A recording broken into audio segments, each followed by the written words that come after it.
Bonjour tout le monde, bienvenue dans votre capsule du thème 18 sur les volcans.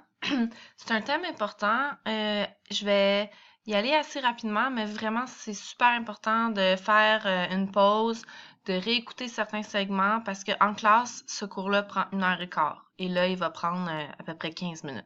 Alors, je vais y aller vite. Il faut faire des pauses, il faut réécouter, il faut prendre le temps d'écrire, faire pause pour écrire parce que je vais continuer après. Puis moi, j'écris pas, c'est juste ça va apparaître. Alors, prenez le temps. Un volcan, c'est quoi? Plusieurs personnes pensent qu'un volcan, c'est juste quand il y a une montagne puis il y a de la lave qui sort, mais en réalité, c'est beaucoup plus que ça. C'est beaucoup plus vaste que ça. Un volcan, c'est où il y a une ouverture dans la croûte terrestre et il y a de la lave qui en sort. La raison pourquoi j'ai mis magma entre parenthèses, parce que en fait, c'est la même chose. On va le voir dans quelques secondes. Alors, ça peut juste être un relief très plat avec une fissure dans la croûte terrestre et il y a de la lave qui en sort. Ça, c'est un volcan. C'est pas obligé d'être une montagne. La différence entre la lave et le magma, en fait, c'est la même substance. C'est comme de l'eau puis de la glace. Alors, c'est la même substance. Dans le cas de la lave et le magma, la différence, c'est leur emplacement. Donc, la lave, c'est du magma, mais qui est à l'extérieur d'un volcan. Et le magma, c'est quoi, lui? Mais c'est une roche du manteau qui est en fusion. Donc, ça arrive pas partout dans le manteau, hein. Le manteau, c'est solide, c'est de la roche. Mais dans le manteau supérieur, il y a une couche du manteau supérieur qui va être assez chaude avec une pression assez basse. Et souvent, il va y avoir un peu d'eau de mélanger là-dedans et ça va entraîner la roche à fondre, donc à être en fusion. Donc, le magma, c'est quand c'est à l'intérieur de la Terre, à l'intérieur du volcan. Et dès que ça sort du volcan, dès que ça sort de la croûte terrestre, on va dire que c'est de la lave. Mais c'est la même substance, c'est juste que leur emplacement est différent. On va regarder les parties principales du du volcan. Donc, tout d'abord, on a la chambre magmatique. Donc, c'est le réservoir de magma du volcan. Donc, à cet endroit-là, c'est de la roche qui est en fusion. Quand la pression dans la chambre magmatique va augmenter, ça va pousser le magma à l'extérieur du volcan par la cheminée principale. Et dans certains volcans, on a aussi des cheminées secondaires. Le trou par lequel le magma va sortir s'appelle le cratère. Trou, c'est pas très scientifique comme nom, donc on appelle ça un cratère. Et à part la lave qui va en sortir, il y a aussi des cendres et des gaz très toxiques qui vont sortir du volcan et ça rend ça encore plus dangereux. Donc, si c'est juste la lave, habituellement, c'est pas trop pire, mais quand il y a beaucoup de cendres et beaucoup de gaz qui vont être éjectés en même temps, là, le volcan va devenir vraiment dangereux. Donc, ici, on a notre lave. Elle est à l'extérieur du volcan. J'aurais pu aussi pointer à toutes ces particules rouges à l'extérieur du volcan. J'aurais pu dire que c'est de la lave, mais dès que c'est à l'intérieur, ça, c'est du magma. Et finalement, on a le cône du volcan. Ils n'en ont pas tous un, mais celui-ci en a. Alors, c'est la forme géologique de notre volcan. Plus il y a d'éruptions, plus le cône va être grand parce que quand la lave sort, elle se solidifie puis ça fait une couche, un peu comme un arbre. Donc plus c'est épais, plus le volcan a eu d'éruptions. Une des choses les plus importantes à reconnaître et à réaliser quand on parle de volcans, c'est leur lien avec les plaques tectoniques. Donc, les phénomènes géologiques comme l'éruption volcanique, les tremblements de terre, la formation des montagnes, ces trois choses-là vont se passer principalement à la jonction de deux plaques tectoniques. Alors, tous les petits points, rouges et oranges, c'est les volcans ou les possibles volcans qu'il existe. Donc, je vais te montrer une carte tout de suite après, mais tous ces volcans-là ici, qui sont autour de l'océan Pacifique, c'est des volcans qui font partie d'un endroit qu'on appelle la ceinture de feu du Pacifique.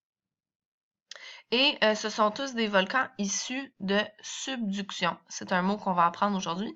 Ce sont tous des volcans issus de la collision entre la plaque océanique et une plaque avoisinante. Dans cette image-là, c'est une perspective un peu différente. Donc, on a la plaque pacifique de ce côté-ci de la carte et de l'autre côté. Donc, la Terre est ronde, c'est pour ça qu'elle est un peu coupée bizarrement. Mais comme tu peux constater avec les flèches, toute la côte ici, la plaque est en collision avec une autre plaque. Même chose ici, la plaque pacifique est en collision avec plein d'autres plaques. C'est ça qui va causer la ceinture de feu du Pacifique. Donc, les volcans peuvent être causés par deux types de mouvements. Le premier, c'est le mouvement de collision et le second, c'est le mouvement d'éloignement. Alors, ces deux mouvements-là peuvent provoquer des volcans. La troisième explication du volcanisme, c'est par un phénomène qui s'appelle le point chaud. Ça va être le dernier que je vais vous expliquer. Dans ces trois images-là, celle-ci représente la collision. Alors, c'est des volcans, ils ne sont pas nécessairement en éruption, c'est des volcans pareils. Les volcans issus de la collision de plaques tectoniques sont souvent en chaîne de montagnes. Donc, il y a plein de montagnes et de volcans alignés. Celui-ci, c'est le volcanisme issu de l'éloignement des plaques tectoniques. Donc, je ne sais pas pour vous si c'est clair, mais ici, c'est pas très haut, là, hein? C'est une fissure dans la croûte terrestre et il y a de la lave qui en sort. Et celui-ci, c'est un volcan issu par point chaud. La plupart de ces volcans-là ne sont pas très explosifs. C'est des volcans qui vont avoir où la lave va sortir assez lentement. Alors, allons-y, je vais expliquer les trois manières ici, donc collision, éloignement et point chaud. De quelle manière est-ce que les volcans peuvent se former? Allons-y avec la formation par collision. C'est bien important pour l'examen qui s'en vient d'être à l'aise avec les illustrations. Donc, si je te montre une image comme ça, il faudrait que tu sois capable de m'expliquer les différentes parties, de m'expliquer que ça serait important que cette image-là ait du sens pour toi. Je vais t'expliquer pourquoi elle représente la formation d'un volcan par la collision. Donc ici, cette première couche-là, c'est une plaque tectonique qu'on dit océanique parce qu'elle se trouve sous l'océan. Ça serait l'équivalent de la plaque pacifique. À droite ici, on a la plaque tectonique continentale. Ce serait l'équivalent de la plaque sud-américaine. Et là, les deux plaques rentrent en collision. Ce qui est important dans cette situation-là, c'est que les deux plaques ne sont pas pareilles. La plaque océanique est beaucoup plus dense que la plaque continentale. Et donc, quand ils rentrent en collision, la plaque la plus dense, la plaque océanique, va rentrer dans le manteau. Cette action-là de rentrer dans le manteau, on appelle ça de la subduction. C'est un mot super important à retenir.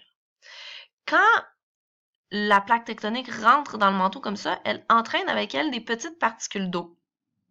Et c'est l'interaction entre les particules d'eau et la roche du manteau, ça va faire fondre la roche, elle va se transformer en magma et ça va remonter à la surface, ça va percer la croûte terrestre et ça va former une chaîne de montagnes et de volcans. Parce que ce phénomène-là, il se produit tout au long de la plaque pacifique. Alors, tout au long ici, on a la subduction. Donc, la plaque pacifique est en train de rentrer en collision avec les autres plaques continentales. Et ça va faire des montagnes et des volcans tout le long ici. On va encercler une zone très importante dans notre dessin. Alors, tu ajoutes ça à ton dessin.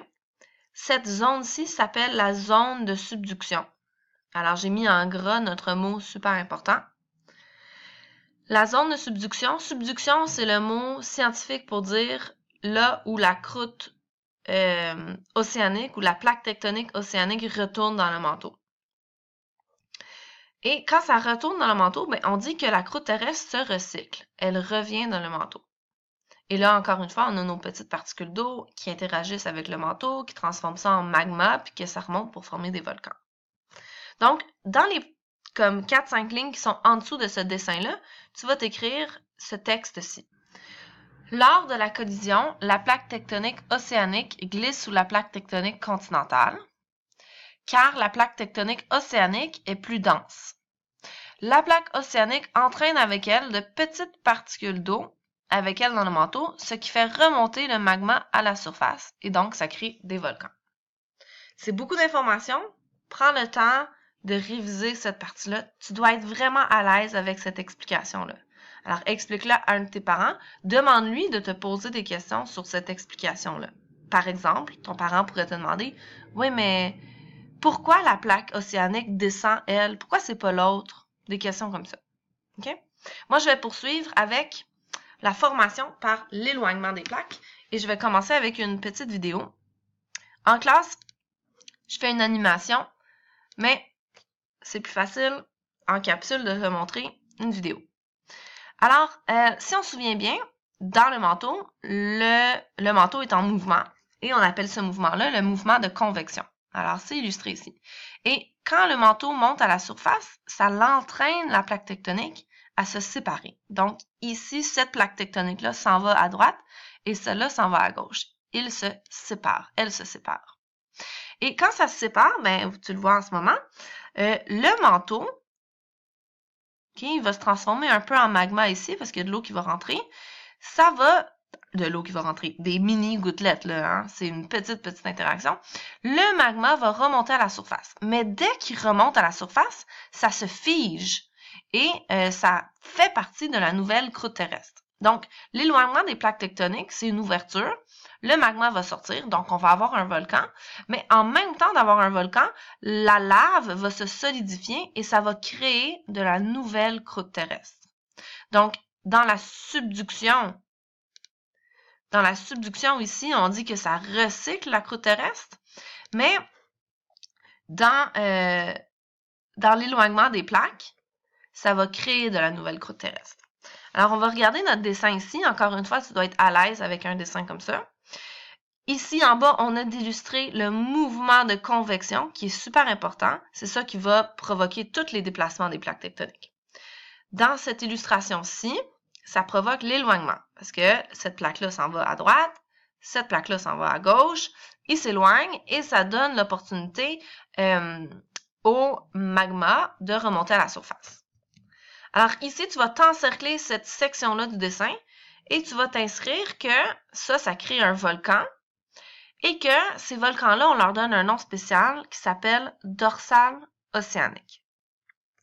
Pourquoi? Parce que ce phénomène-là se produit tout au long dans le milieu de l'océan Atlantique. L'océan Atlantique, il est en train d'agrandir, il est en train de se diviser.